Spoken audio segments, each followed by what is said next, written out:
दोस्तों कई बार ऐसा होता है कि हमारा जब सिलेक्शन नहीं होता है, क्योंकि हर किसी का सपना होता है एमबीबीएस बनना।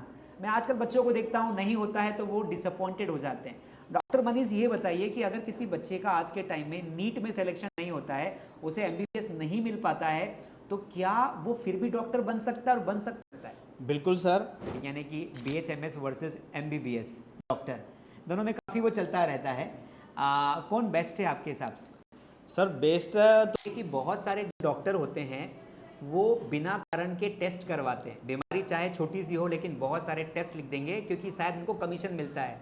तो क्या सच में टेस्ट जो करवाते हैं उन पर डॉक्टर्स को कमीशन मिलता है? सर ये बात पूरी तरीके से सही नहीं है। करते हैं आज 100 में से 50 से 60% बच्चे तो डॉक्टर की तैयारी कर रहे हैं। किसी स्कूल में चले जाओ, किसी लड़की को पूछो बेटा क्या बनना चाहते हो, डॉक्टर बनना चाहती हो। सब तो डॉक्टर नहीं बन पाते, हमारे इंडिया में इतने कॉलेजेस ही नहीं हैं। जो बच्चे डॉक्टर नहीं बन पाते हैं उनको क्या करना चाहिए? पहले ही अपनी कोशिश तो यही रखो कि जो आपने अगर सपना बनाया है कि मुझे डॉक्टर बनना है तो उसके पीछे जी जान लगा। अगर किसी कारणवश आपका नीट में सिलेक्शन नहीं हो पाता है और आप डॉक्टर उस फील्ड में नहीं बन पाते हैं। आप कोविड में कहाँ थे और कोविड के टाइम पर भी आप डॉक्टर थे, तो आपका कैसे समय गुजरा, आपने क्या क्या पेशेंट्स की सेवाएं की? कोविड टाइम सर, ये नाम जब मैं सुनता हूँ तो बहुत ही एक ऐसा दौर आता है, उस दौर को सर हम सब ने महसूस किया है। आप ऐसा मानते हैं कि डॉक्टर भी कई बार गलतियां कर देते हैं? सर डॉक्टर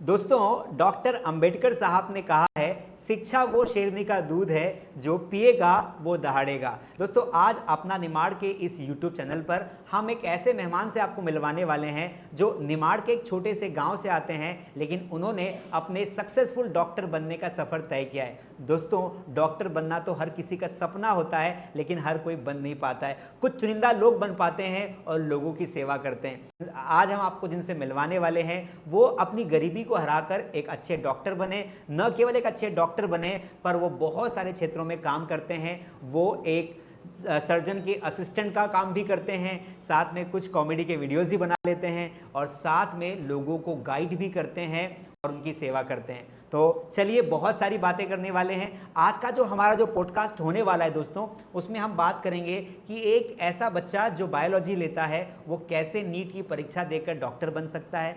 अगर आप एमबीबीएस नहीं बन पाते हैं तो आप कौन कौन से कोर्सेज कर सकते हैं, तो एजुकेशन की बात करेंगे। हम ये भी बात करेंगे कि कोविड में इन डॉक्टर साहब का अनुभव कैसा रहा। हम ये भी बात करेंगे कि आज जब वो बहुत सारी सर्जरियों को असिस्ट करते हैं तो उनका अनुभव कैसा रहता है। तो बात करने के लिए बहुत कुछ है, लेकिन मज़े की बात है कि जो आज डॉक्टर हमारे साथ बैठे हैं वो अपने निमाड़ के एक छोटे से गांव से हैं और आज अपना अनुभव शेयर करेंगे। सर आपका बहुत बहुत स्वागत है। थैंक यू कमलेश सर, और आपने मुझे इस प्लेटफॉर्म पे निमाड़ रत्न पे बुलाया है, उसके लिए आपका बहुत बहुत धन्यवाद सर। डॉक्टर मनीष, बहुत सारे ऑडियंस जानना चाहते हैं। दोस्तों मैं आपको बता दूं पहले कि हम किन किन बातों पर चर्चा करने वाले हैं। दोस्तों आज हम बात करेंगे कि अगर आप डॉक्टर बनना चाहते हैं तो उसके लिए क्या पढ़ाई लगती है, आप नीट एग्ज़ाम कैसे क्वालिफाई करेंगे, अगर नीट में नहीं होता है तो क्या क्या ऑप्शंस बचते हैं, उसके बारे में बात करेंगे। इसके अलावा हम बात करेंगे डॉक्टर मनीष जो कि एक सर्जन के असिस्टेंट भी हैं, तो सर्जरीज भी बहुत सारी असिस्ट करते हैं, उसके बारे में बात करेंगे। कोविड के दौरान इनका कैसा एक्सपीरियंस रहा वो भी हम बात करेंगे, और वर्तमान में ये कौन से हॉस्पिटल में काम करते हैं और आप कैसे इनसे कांटेक्ट कर सकते हैं वो भी हम बात करेंगे। डॉक्टर मनीष सबसे पहले ये बताइए कि आपका पूरा नाम क्या है, आप कहाँ रहते हैं और आप कहाँ काम करते हैं? मेरा नाम मनीष सावले है और मैं ग्राम अंदड़ का रहने वाला हूँ, जो खरगोन ज़िले के अंतर्गत आता है, और मैं वर्तमान में इंदौर में हूँ और एमजी मेडिकल कॉलेज के सुपर स्पेशलिटी हॉस्पिटल में पदस्थ हूँ। बहुत बढ़िया। डॉक्टर मनीष ये बताइए कि मैं जहाँ तक मैं जानता हूँ आप काफ़ी गरीबी से निकले, लेकिन आपने फिर भी डॉक्टरी की पढ़ाई की और आज एक अच्छे डॉक्टर हैं। तो आपको कैसा लग रहा है कि वहाँ से निकल कर यहाँ आना, क्योंकि जब आप डॉक्टर बन जाते हैं तो लोग आपकी इज्जत करते हैं, लोग आपसे अपेक्षाएँ रखते हैं। कैसा लग रहा है आपको यहाँ पर पहुँच के? बहुत अच्छा लग रहा है सर, और माता पिता का आशीर्वाद रहा है, साथ में मेरे जो टीचर्स रहे हैं, जो मार्गदर्शक रहे हैं, उन्होंने मुझे अच्छे से गाइड किया और मैं आज इस मुकाम पे हूँ और मैं अपना काम अच्छे से कर रहा हूँ सर। डॉक्टर मनीष ये बताइए कि पहली बार आपको ऐसा क्यों लगा कि मुझे डॉक्टर बनना चाहिए? वो क्या वाक़या था?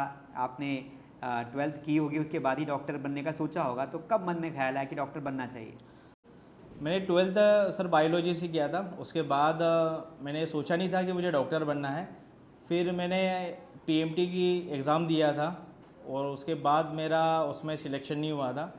फिर मैंने सोचा कि अगर यहाँ से इंडिया से अगर नहीं हो पा रहा है तो मैं बाहर से आउट ऑफ इंडिया जाके ये एमबीबीएस करूँगा। तो मैंने वहाँ का जो फॉर्मेलिटी है वो निभाया और मेरा जो मेधावी छात्र योजना के अंतर्गत मेरा वहाँ पर सिलेक्शन भी हो गया था रशिया में, और किसी पारिवारिक कारणों से मैं वहाँ नहीं जा पाया था। तब मैंने सोचा कि अब जो भी करना है इंडिया में रह के ही करना है। तो डॉक्टर मनीष ये बताइए कि आप मतलब पीएमटी क्वालिफाई नहीं कर पाए, फिर आपके पास रशिया का ऑप्शन है मेधावी छात्र योजना के अंतर्गत, लेकिन अल्टीमेटली आपका सपना अधूरा ही रहा। तो फिर जब आप रशिया भी नहीं जा पाए, आप पीएमटी भी क्वालिफाई नहीं कर पाए, तो फिर उसके बाद, क्योंकि दोस्तों आज आपको बता दूं कि आज अगर आपको डॉक्टर बनना है तो आज के टाइम में नीट का एग्ज़ाम होता है, लेकिन आज के कुछ सालों पहले प्री मेडिकल टेस्ट होता था जिसके थ्रू आप डॉक्टर बन सकते थे, एमबीबीएस बन सकते थे। पीएमटी में कितने मार्क्स से आप रह गए थे? कितने मार्क्स आपके नहीं आ पाए थे? सर मैंने पीएमटी 2009 में 2010 में दिया था। पीएमटी 2009 में मेरे कुछ 35 नंबर से मैं रहा था। 2010 में मैं 22 नंबर से रहा था। मुझे बहुत दुख हुआ उस चीज़ का। उसी टाइम पे मेडिकल स्कैम भी हुआ था जिस वजह से मेरा सिलेक्शन हो गया था और मुझे बहुत बुरा लगा उस बात का। मैंने कहा मेरा सपना टूट गया, लेकिन मुझे फिर पता चला कि पीएमटी के अलावा भी कुछ एग्ज़ाम ऐसे होते हैं जिनके द्वारा आप डॉक्टर बन सकते हैं, जैसे कि बीएचएमएस, बीएमएस, बीएनवाईएस, इस तरीके की और भी पद्धतियां हैं जिसमें हम डॉक्टर बन सकते हैं। मैंने पाउड एग्ज़ाम दिया, उसमें मेरा सिलेक्शन हुआ। उसके बाद मैंने बीएचएमएस किया। अच्छा, तो आप फाइनली आपने बीएचएमएस कर लिया, लेकिन मुझे ये बताइए कि बीएचएमएस करने से पहले, क्योंकि बीएचएमएस करके आप डॉक्टर तो बन गए, लेकिन उसके पहले आपने कोई डिग्री की थी, कोई डिप्लोमा किया था?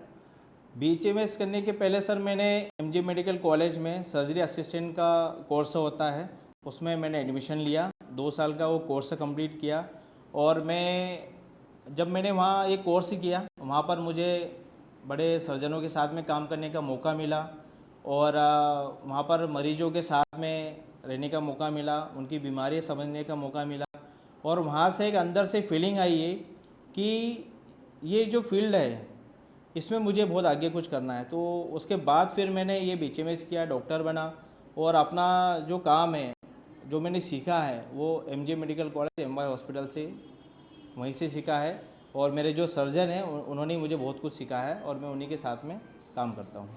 तो अल्टीमेटली दोस्तों जो मुझे समझ में आया है वो ये है कि मनीष जी ने पहले पीएमटी एग्ज़ाम दिया, पीएमटी में सिलेक्शन नहीं हुआ तो उन्होंने हार नहीं मानी, उन्होंने फिर कोशिश की एक बार और, फिर सिलेक्शन नहीं हुआ तो उन्होंने उसके सब्स्टिट्यूट लिखना स्टार्ट किए। मेधावी छात्र के अंतर्गत इनको रशिया जाने का मौका मिला, पारिवारिक कारण की वजह से वहाँ भी नहीं जा पाए, फिर निराशा मिली, लेकिन फिर भी खुद को मोटिवेटेड रखा और फिर उन्होंने कहा कि हम एक डिप्लोमा कर लेते हैं। तो इन्होंने एमजीएम मेडिकल कॉलेज इंदौर से डिप्लोमा किया सर्जरी में, है ना, और फिर डिप्लोमा करने के बाद फिर इन्होंने बीएचएमएस की पढ़ाई की और बीएचएमएस अपना कंप्लीट किया। दोस्तों कई बार ऐसा होता है कि हमारा जब सिलेक्शन नहीं होता है, क्योंकि हर किसी का सपना होता है एमबीबीएस बनना, मैं आजकल बच्चों को देखता हूँ नहीं होता है तो वो डिसअपॉइंटेड हो जाते हैं। डॉक्टर मनीष ये बताइए कि अगर किसी बच्चे का आज के टाइम में नीट में सिलेक्शन नहीं होता है, उसे एमबीबीएस नहीं मिल पाता है, तो क्या वो फिर भी डॉक्टर बन सकता है, और बन सकता है तो कैसे बन सकता है? बिल्कुल सर, अभी बहुत सारे बच्चों को यही पता है कि नीट एग्ज़ाम अगर मैं क्वालिफाई करूँगा तो ही मैं डॉक्टर बन सकता हूँ, अदरवाइज़ नहीं बन सकता। ये गलत है। नीट के अलावा भी नीट में ही आज ऐसा हो गया है कि नीट के द्वारा ही अदर ऑप्शन भी है। अगर आपकी रैंक अच्छी आती है तो आपको एमबीबीएस मिल जाएगा और अगर आपकी रैंक कम आ रही है तो आपको बीएचएमएस, बीएमएस, बीएनवाईएस और इस तरीके के नेचुरोपैथी, अन्य तरीके के और भी कोर्सेज रहते हैं जिसमें अलग अलग पद्धतियों में आप डॉक्टर बन सकते हो। डॉक्टर मनीष, बहुत अच्छी बात कही आपने कि सिर्फ एमबीबीएस बनना ही डॉक्टर नहीं होता है, बहुत तरीके के इलाज होते हैं, तो आप अगर वो ऑप्शंस देखेंगे तो आपको मिल जाएगा। दोस्तों आप में से अगर कोई व्यक्ति डॉक्टर मनीष से संपर्क करना चाहता है तो उनके नंबर हम डिस्क्रिप्शन में डाल देंगे ताकि आप लोगों को वो गाइड, अगर आपको गाइडेंस चाहिए तो आपको मिल जाएगा। डॉक्टर मनीष ये बताइए कि आपने बीएचएमएस किया है, ठीक है, बीएचएमएस का फुल फॉर्म क्या होता है और बीएचएमएस में किस प्रकार की दवाइयाँ दी जाती है, उसके बारे में थोड़ा सा बताइए। BHMS का फुल फॉर्म होता है bachelor in homeopathic medicine and surgery. ये 4.5 साल का कोर्स होता है और इसमें जो दवाइयाँ होती है वो बहुत ही अलग दवाइयाँ होती है जो एलोपैथिक मेडिसिन से अलग होती है। जैसे साबूदाना आता है उस तरीके से ये दवाइयाँ बनती है। ये प्लांट के बेस पे पेड़ पौधों के द्वारा निर्मित हुई दवाइयाँ रहती है और इसका बीमारियों के बहुत अच्छा रिजल्ट मिलता है और इस गोलियों को लेने से बहुत अच्छा फ़ायदा होता है। लेकिन इसका एक अच्छा बेनिफिट यही है कि इसका कोई साइड इफ़ेक्ट नहीं है।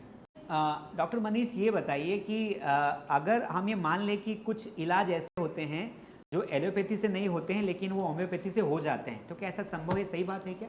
सर कुछ बीमारियों पे डिपेंड करता है सर कि बीमारी कैसी है, उसके हिसाब पे ही उसका ट्रीटमेंट होगा। अगर उसको कोई बड़ी बीमारी है तो उसका जो आज की तारीख में जो इलाज है वही पॉसिबल है।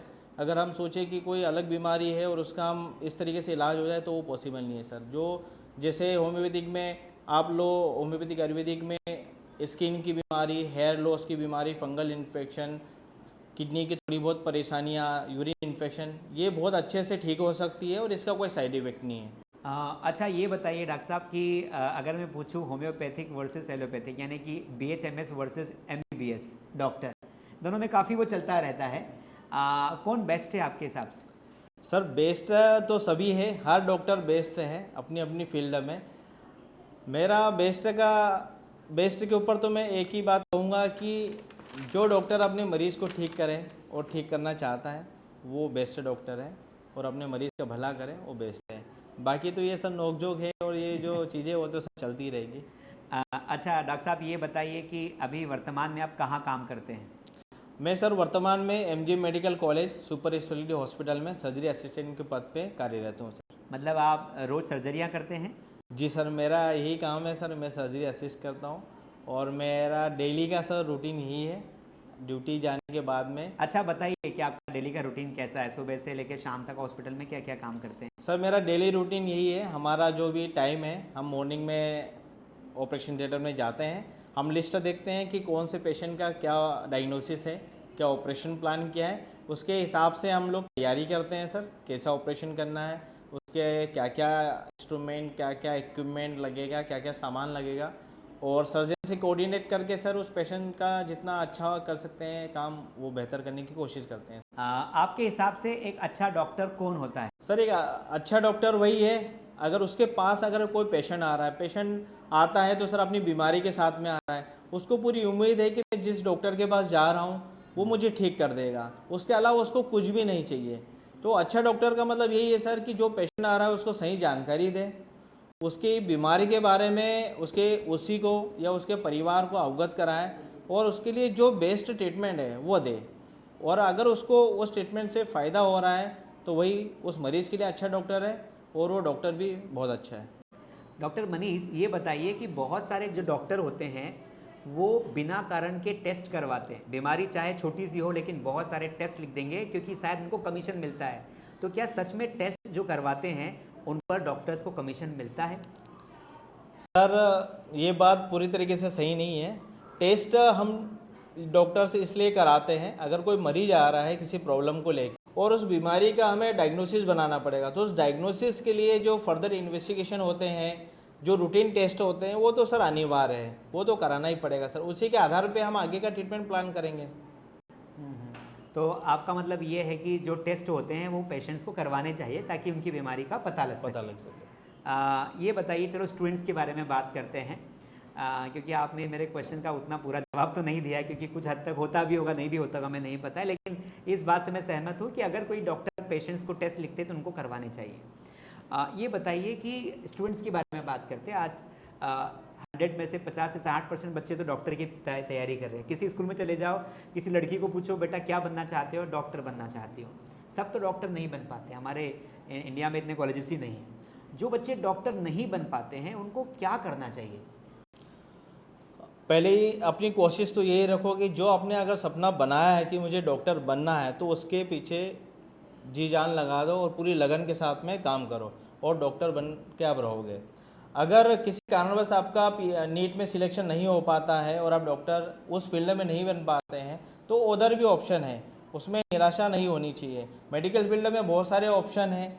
आप लेबोरेटरी का काम कर सकते हैं, आप एक्सरे डिपार्टमेंट में काम कर सकते हैं, आप पैरामेडिकल में काम कर सकते हैं, आप नर्सिंग डिपार्टमेंट में अपनी पढ़ाई कर सकते हैं। तो इसको मेडिकल फील्ड में सर बहुत सारे रहते हैं। हमें पहले प्रयास तो यही कि आप डॉक्टर बने, नहीं बने तो आपके पास में अदर ऑप्शन भी रहते हैं। बहुत बढ़िया। तो कभी निराश नहीं होना है, अगर आपने बायोलॉजी ले लिया है, डॉक्टर बनना है तो फिर बहुत सारे ऑप्शंस हैं।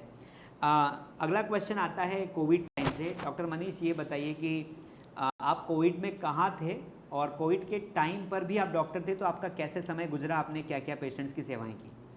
कोविड टाइम सर, ये नाम जब मैं सुनता हूँ तो बहुत ही एक ऐसा दौर आता है, उस दौर को सर हम सब ने महसूस किया है, पर्सनली भी किया है, प्रोफेशनली भी किया है। कोविड टाइम में सर मैं 2019 से मैं जबलपुर मेडिकल कॉलेज में मैं पदस्थ था और उसी मेरी ज्वाइनिंग डेट के बाद में 6 महीने बाद में कोविड आ गया था। कोविड का पहला पेशेंट हमारे जबलपुर में ही, पूरे मध्य प्रदेश में जबलपुर में ही पहला पेशेंट डिटेक्ट हुआ था और उस बीमारी को कैसे देखना है, उसका कैसा ट्रीटमेंट है, वो उसका जवाब किसी के पास नहीं था। तो मरीज आते रहे, हम हमारे सीनियर के द्वारा जो भी मार्गदर्शन मिलता गया, जो भी शासन के द्वारा जो गाइडलाइन जारी हुई, उसके हिसाब से हम लोग उनका ध्यान रखते गए। मरीजों का कैसा इलाज करना है, कैसे देखरेख करना है, कैसे प्रिकॉशन रखना है मरीज के लिए, हमारे खुद के लिए कि हमें अपना प्रिकॉशन कैसे रखना है। हम अगर सुरक्षित रहेंगे तब हम मरीज का ध्यान रख पाएंगे। तो कोविड काल तो सर बहुत ही दुखद अनुभव रहा है और इसको शब्दों में बयान नहीं कर सकते। ठीक है, आई कैन अंडरस्टैंड, क्योंकि सबके लिए बहुत बुरा अनुभव था। लेकिन अगर डॉक्टर्स नहीं होते उस समय तो शायद आज और भी जनसंख्या कम होती, लेकिन डॉक्टरों की वजह से बहुत सारे लोगों की जानें बची और डॉक्टर को हमने भगवान माना। ऐसा कहा भी जाता है डॉक्टर मनीष कि डॉक्टर भगवान का रूप होते हैं, पर कई बार डॉक्टरों से भी गलतियां हो जाती है। आप ऐसा मानते हैं कि डॉक्टर भी कई बार गलतियां कर देते हैं? सर डॉक्टर तो हमेशा अपने पेशेंट का भला ही सोचता है। मरीज और मरीज के साथ वाले क्या कहते हैं ये डॉक्टर को इस चीज़ से कोई फ़र्क नहीं पड़ता। डॉक्टर का एक ही काम है, मेरा मरीज मेरे पास आया है, उसकी प्रॉब्लम को सॉल्यूशन करना। बहुत किसी एक के डॉक्टर के बारे में बोलना, किसी एक से कुछ गलती हो जाना, उसको हम इस चीज़ को दोष नहीं दे सकते कि डॉक्टर किसी के साथ गलत करता है। यहाँ तक मैंने तो कभी नहीं सुना सर इन चीज़ों को लेकर, नहीं मैंने कभी पर्सनली मेरे आसपास कभी मैंने इन चीज़ों को फील किया। बहुत बढ़िया। चलिए थोड़ा सा हल्का करते हैं डॉक्टर मनीष, अब हम थोड़ा सा स्टूडेंट्स लाइफ की बात करते हैं। आपकी जर्नी काफ़ी संघर्षमयी रही है। आपको मैं जानता हूँ पर्सनली भी, क्योंकि आप मेरे गांव के पास से ही निकले हैं। गरीबी देखी आपने, संघर्षपूर्ण आप रास्तों पर चले और आज डॉक्टर बने। काफ़ी संघर्ष आपने किया होगा, तो इस दरमियान कोई ऐसा व्यक्ति जिसने आपका हमेशा साथ दिया हो, बताना चाहेंगे? सर अब बचपन तो बहुत जैसा सबका गांव के हिसाब से जो रहा है वो तो रहा ही है, उसको भी शब्दों में हम बयान नहीं कर सकते हैं। वहाँ से निकलते गए, आगे बढ़ते गए, पढ़ाई चलती रही, स्कूल कॉलेज तक पहुँचते गए। और रही मार्गदर्शन की बात तो सर काफ़ी लोग थे, हमारे कुछ ऐसे सीनियर थे जिनको हम देख के आगे बढ़ते गए और हमने सोचा कि अगर ये लोग कर सकते हैं तो अपन भी थोड़ा कर सकते हैं, आगे बढ़ सकते हैं। तो सर हम आगे पढ़ाई करते गए और सर समय हमें ले गया। Okay okay. डॉक्टर मनीष, आगे भविष्य में आपका क्या प्लान है, क्या क्या कुछ और सपने आप देखते हैं? सर अभी इस पद के साथ में मेरा साइकोलॉजी में भी मास्टर चल रहा है और मैं उसके तैयारी कर रहा हूँ और मैं आने वाले टाइम में मैं साइकोलॉजी में भी बहुत अच्छा काम करने की कोशिश करूँगा। डॉक्टर साहब ये बताइए, सर्जरी का काम बहुत आसान होता नहीं है। कई बार हाथ हमारे खून से रंगे होते हैं, वो इसलिए क्योंकि हमें पेशेंट को बचाना होता है। तनाव बहुत आता होगा। आप सर्जरी के बाद जो तनाव आता है उसे कैसे मेंटेन करते हैं? जैसे कि सर आपने बताया, सर्जरी में टीम में रहना, सर्जरी में असिस्ट करना बहुत ही डिफ़िकल्ट काम है और वहाँ का जो इन्वायरमेंट है, ब्लड इन्फेक्शन, पस वगैरह इस तरीके से चीज़ों को देखना, तो हम 8-10 घंटे तक कंटिन्यू ये सर्जरी असिस्ट करते हैं। उसके बाद में जब मैं फ्री हो रहा हूँ तो मुझे अपने लिए मैं टाइम निकालता हूँ, थोड़ा मैं भी यूट्यूब और वीडियो में थोड़ा काम करता हूँ। कुछ कॉमेडी के वीडियो हो गए, कुछ अलग तरीके से कुछ बच्चों को गाइड कर दिया, इस तरीके के थोड़े बहुत मैं कंटेंट बना लेता हूँ और अपने चैनल पे अपलोड करता हूँ। और जो भी उसको देखता है उसको थोड़ा महसूस होता है कि अपने ही क्षेत्र का कोई लड़का है जो इस तरीके से काम कर रहा है, तो उनको देख के वो भी अच्छा लगता है और मुझे भी थोड़ा अच्छा लगता है सर। डॉक्टर मनीष, ये बताइए कि आप अपने आप को एंटरटेन करने के लिए क्या करते हैं? आप फ्री टाइम में क्या करते हैं? मैं फ्री टाइम में सर ज़्यादातर होता है तो मैं कभी क्रिकेट खेलने चला गया, कभी सोशल मीडिया पे वीडियो वगैरह थोड़े बहुत बना लिए कॉमेडी बेस पे। और मैं मैराथन रेगुलर दौड़ता हूँ सर। मैराथन भी मैं जहाँ भी ऑर्गेनाइज होती है मैराथन दौड़ता हूँ। बहुत बढ़िया। तो दोस्तों, अभी हमने डॉक्टर मनीष के बचपन से लेकर उनके डॉक्टर बनने तक की कहानी को समझा। अब हम आगे जो है बात करने वाले हैं निमाड़ के बारे में, क्योंकि ये निमाड़ के है, छोटा सा गांव है अंदर, और ये गोगांवा के पास में आता है खरगोन डिस्ट्रिक्ट में। वहाँ से निकलकर आप यहाँ तक पहुँचे हैं। तो निमाड़ में आपका लगभग 17 से 18 वर्ष का समय आपने गुजारा है। कैसा लगता है निमाड़ में आपको? क्या चीज़ें बहुत अच्छी लगती हैं? चूँकि सर निमाड़ में ही अपना जन्म हुआ है, अपनी जन्मभूमि रही है। और मैंने सर अपने निमाड़ के अलावा बाकी जगह भी मैं रहा हूँ, लेकिन मुझे सबसे अच्छी जगह अगर लगती है तो अपना गांव, अपना निमाड़। निमाड़ में अपना खरगोन मुझे बहुत अच्छा लगता है सर। बचपन से हम घूम रहे हैं और यहाँ पर सर हम लोग नेचर से जुड़े हैं, हम प्रकृति से जुड़े हैं। हमारे आसपास तालाब, नदियाँ, पेड़ पौधे, और हमारे यहाँ एक शांत वातावरण रहता है। हमारे गांव के लोग भी बहुत अच्छे हैं और गांव में बहुत अच्छी फीलिंग आती है, ये मैंने पर्सनली फील करा है। अब बाहर सिटी में कितना भी काम कर लो, वो काम स्ट्रेस में ही रहता है, लेकिन जो फीलिंग आती है अच्छा बनने की, अच्छा रहने की, और टेंशन फ्री लाइफ जो रहती है, वो गांव जाके ही मुझे मिलता है। और जब भी मुझे हॉस्पिटल से छुट्टी मिलती है, जब भी मैं फ्री रहता हूँ, 1-2 दिन के लिए ही सही, मैं अपने घर ज़रूर जाता हूँ। गांव में मेरे माता पिता रहते हैं, मेरा पूरा परिवार है। मुझे अगर कोई बोलता है कि आप छुट्टियों में कहाँ जाना पसंद करोगे, उत्तराखंड जाना पसंद करोगे, शिमला जाना पसंद करोगे, आप कश्मीर जाना पसंद करोगे, तो मैं उसको यही कहूँगा कि मैं अपने गाँव जाना पसंद करूँगा, क्योंकि मुझे अपने गाँव जाने में बहुत आनंद आता है। बहुत बढ़िया, बहुत शानदार। मतलब आप शहरों में रहते हुए भी अपने गांव की मिट्टी को नहीं भूले हो, आज भी उसकी जो खुशबू है वो आपके दिल में बसी हुई है। ये बताइए डॉक्टर साहब कि आप एक डॉक्टर हैं, इंदौर में रहते हैं, गवर्नमेंट हॉस्पिटल में काम करते हैं। निमाड़ जो है, हमारे जो निमाड़ है 3-4 डिस्ट्रिक्ट्स में बसा हुआ है। आज भी कई बार ऐसा हमें फील होता है कि यार यहाँ पे आज भी बहुत सारी फैसिलिटीज़ हॉस्पिटल्स में अवेलेबल नहीं है, क्योंकि कई बार कुछ बीमारियाँ ऐसी होती हैं जिनका इलाज होता ही नहीं, वो इंदौर जाना पड़ता है। तो आपको नहीं लगता कि निमाड़ अभी भी आगे बढ़ने में, प्रोग्रेस में, मेडिकल फील्ड में पीछे? मुझे ऐसा लगता है सर, अपने निमाड़ के हिसाब से जो ज़िले हैं खरगोन, खंडवा, बुरहानपुर, धार, बड़वानी, यहाँ पर जितने हॉस्पिटल होने चाहिए जनसंख्या के हिसाब से वो पर्याप्त है। क्योंकि आज की तारीख में बीमारियाँ बहुत ही प्रबल हो रही है, उनके रूप बहुत ही गंभीर होते जा रहे हैं, तो उस जगह पे इक्विपमेंट, इंस्ट्रूमेंट वहाँ पर होना वो पॉसिबल नहीं हो पाता है सर। क्योंकि उसका मेंटेनेंस, उसको ऑपरेट करने वाले लोग, उसको चलाने वाले लोग, वो वहाँ पर उपलब्ध नहीं हो पाते हैं। अब बीमारी अगर बड़ी है तो वो छोटे सेटअप में, छोटे हॉस्पिटल में वो ठीक हो जाए, ये पॉसिबल नहीं है। उसके लिए व्यक्ति को मेट्रो सिटी में इंदौर, भोपाल, दिल्ली, मुंबई जाना ही पड़ेगा। वहाँ पर वो मशीनें अवेलेबल है जिसका उसका इलाज हो सकता है, वो लोग अवेलेबल हैं जो उस मशीन को चलाते हैं, उसको ऑपरेट करते हैं।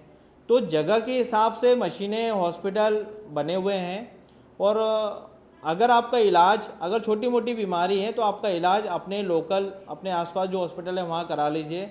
वहाँ आपके लोग रहते हैं, परिवार रहता है, आपके कम खर्चे में काम हो जाता है। अगर आपकी बीमारी बड़ी है तो आपको इंदौर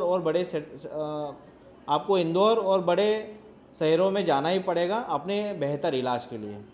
चलिए दोस्तों, अब हम आ गए हैं अंतिम पड़ाव में आज के इंटरव्यू में। डॉक्टर मनीष, अगर मैं आपको पूछूं एज ए डॉक्टर, आपके जीवन में आपकी सबसे बड़ी सीख क्या रही है? कौन सी ऐसी चीज़ है जिसको आप कभी नहीं भूलेंगे? सर मेरे लिए सीख यही है कि चूँकि मैं छोटे से गांव से हूँ और मैंने कभी सोचा नहीं था कि मेरा सफ़र इतना लंबा रहेगा और मैं यहाँ तक पहुँचूँगा। तो मेरे लिए सीख यही है सर, आप हार मत मानो। जितने भी बच्चे, जितने भी जो लोग हैं जो आगे बढ़ना चाहते हैं, अगर वो ये पॉडकास्ट देखेंगे तो मेरे लिए सीख इतनी सी है कि जो भी आप सोच रहे हो, जो भी आपको बनना है, उसके लिए आप अपना काम करते रहिए। आपको कितनी भी बड़ी प्रॉब्लम आए, कितना भी बड़ा स्ट्रेस आए, टेंशन आए, फैमिली वाला हो, पर्सनल हो, किसी भी तरीके का, आप हार मत मानो। आप पढ़ाई करते रहो, और पढ़ाई एकमात्र ऐसा साधन है जिसके आधार पर आपकी पहचान बनेगी। इसके अलावा कोई ऑप्शन नहीं है। बाकी आपको गृहस्थी और जीवन चलाने के लिए अन्य व्यापार, अन्य तरीके के ऑप्शन और मिलेंगे, लेकिन अगर आपको पढ़ाई के द्वारा अगर आगे बढ़ना है तो आपको सिर्फ पढ़ाई करनी पड़ेगी, और कुछ भी इसका ऑप्शन नहीं है। डॉक्टर साहब, अब हम अंतिम और हैं, एक आखिरी प्रश्न मेरा है कि अपना निमाड़ के इस इनिशिएशन जो हमने लिया है, जहाँ पर हम निमाड़ के रत्नों को खोज रहे हैं, आपको कैसा लग रहा है? आप क्या कहना चाहते हैं? सर, मैं बताना चाहूँगा, आप जो ये काम कर रहे हैं ये बहुत कम लोग करते हैं, और मैं सर के दर्शकों को और जो भी ये पॉडकास्ट देख रहे हैं, इनको मैं बताना चाहूँगा कि सर और हम एक ही गांव के हैं, और सर और हम बचपन में एक ही स्कूल में पढ़े हैं, और सर मेरे 1 साल सीनियर रहे हैं, और हम दोनों ने जो गरीबी देखी है, जो हमारा इन्वायरमेंट देखा है, वो हम दोनों का एक सा ही है। लेकिन सर जो आज काम कर रहे हैं वो बहुत ही बढ़िया काम है। एक टीचर को जितना मैंने देखा है, सर चूँकि गवर्नमेंट टीचर है, आप सबको पता ही है, सर का काम करने का तरीका और बाकी के जो टीचर है उनका काम करने के तरीके में मुझे एक ही चीज़ समझ में आई है कि दूसरा टीचर क्या करता है, अपनी जो जॉब टाइम है 9 से 5 की जो ड्यूटी है वो करेगा और अपने घर जाएगा। लेकिन सर को मैं देखता हूँ वो ड्यूटी के अलावा वो अपने कोचिंग में बच्चों को पढ़ा रहे हैं। उसके बाद में सोशल मीडिया के द्वारा कई अन्य तरीके के प्लेटफॉर्म है, इंस्टाग्राम है, यूट्यूब है, फेसबुक है, उस पे सर अपने वीडियो अपलोड करते हैं। इवन सर ने कोरोना काल में मोबाइल पे ऑनलाइन बच्चों को पढ़ाया, फ्री ऑफ कॉस्ट पढ़ाया। ये अपने लिए टाइम निकालते हैं और अपने प्लेटफॉर्म के द्वारा लगभग कई बच्चों को ये पढ़ा रहे हैं। और आज सर के सोशल मीडिया पे 5 मिलियन सब्सक्राइबर हैं, मतलब 50 लाख लोग इनके वीडियो देख रहे हैं और इनसे बहुत कुछ सीख रहे हैं। ये बहुत ही बड़ा अचीवमेंट है। तो सर ये आपका बहुत बड़ा अचीवमेंट है और इसके लिए आपको बहुत बहुत शुभकामनाएं, बहुत बहुत धन्यवाद सर। धन्यवाद डॉक्टर साहब। वैसे तो हम दोस्त रहे हैं, और डॉक्टर मनीष जो है अंदड़ में रहते हैं, जस्ट किस साइड में मेरा गांव है, रहगांव। हम बचपन में हम साथ में रहे, एक ही स्कूल में हमने पढ़ाई की है। सरकारी स्कूल तो आपको पता ही होगा कैसे होते, लेकिन चूँकि कभी हार नहीं मानी, सब ने अपनी अपनी यात्रा तय की, और आगे भी हम कोशिश करेंगे कि हमने तो बहुत कुछ देख लिया, लेकिन हम चाहते हैं आने वाले स्टूडेंट्स को गाइडेंस मिले, इसीलिए हम ऐसे मेहमानों को बुलाते रहते हैं। आज डॉक्टर मनीष से चर्चा करके हमें बहुत अच्छा लगा। हम पूरी उम्मीद करते हैं कि ये पॉडकास्ट आपके लिए बहुत फ्रूटफुल रहा होगा, नॉलेजेबल रहा होगा। अगर आपको हमारा काम अच्छा लगता है तो प्लीज़ लाइक करें, शेयर करें, सब्सक्राइब करें, और कम से कम 5 व्हाट्सएप ग्रुप में इस पॉडकास्ट, इस इंटरव्यू की लिंक को ज़रूर डालें। और साथ में अगर आप चाहते हैं कि जो ऐसे लोग जो गरीबी से निकलकर बड़ा मुकाम हासिल करते हैं, डॉक्टर मनीष जैसे लोग, इनकी जो यात्रा है, जर्नी है, लोगों तक पहुंचनी चाहिए, इस यूट्यूब वीडियो की लिंक को अपने स्टेटस पर भी रखें और शेयर करें। उम्मीद करते हैं हमेशा की तरह इस पॉडकास्ट में भी आपको बहुत कुछ सीखने को मिला हो। अगर आप हमारे अगले पॉडकास्ट यानी कि इंटरव्यू में गेस्ट बनना चाहते हैं तो हमने नीचे हमारे नंबर और ईमेल आईडी छोड़ दी है। अगर फ़ोन नहीं लग पाता है तो ईमेल कर दीजिए अपना नाम, पता, नंबर, हम आपको कांटेक्ट कर लेंगे। और अगर हमें आपकी प्रोफाइल अच्छी लगती है तो हम आपको एज ए गेस्ट ज़रूर बुलाएंगे। अगर आप अगले पॉडकास्ट को स्पॉन्सर करना चाहते हैं, यानी कि अपने ब्रांड को प्रमोट करना चाहते हैं, तो आप हमें कांटेक्ट कर सकते हैं। उसका नंबर भी नीचे दिया हुआ है। हम वहाँ से अगले आपकी डिटेल्स लेंगे और अगले जो पॉडकास्ट होगा, हमारा इंटरव्यू होगा, उसमें हम आपको प्रमोट करेंगे। उम्मीद करते हैं कि ये डिस्कशंस, ये कॉन्वर्सेशन आपका बहुत अच्छा लगा। डॉक्टर मनीष, आपका बहुत बहुत थैंक यू। आपने इंदौर से आकर टाइम निकाला और आज अपना निमाड़ के इस मंच पर अपने अनुभवों को साझा किया। Thank you so much. दोस्तों, मिलते हैं अगले किसी बहुत ही बेहतरीन पॉडकास्ट में। तब तक के लिए थैंक यू सो मच। अपना फीडबैक, अपना एक्सपीरियंस एक छोटी सी कमेंट करके ज़रूर बताना। डॉक्टर मनीष को अगर आप जानते हैं तो उनके बारे में 2 लाइन ज़रूर लिखना। Thank you so much.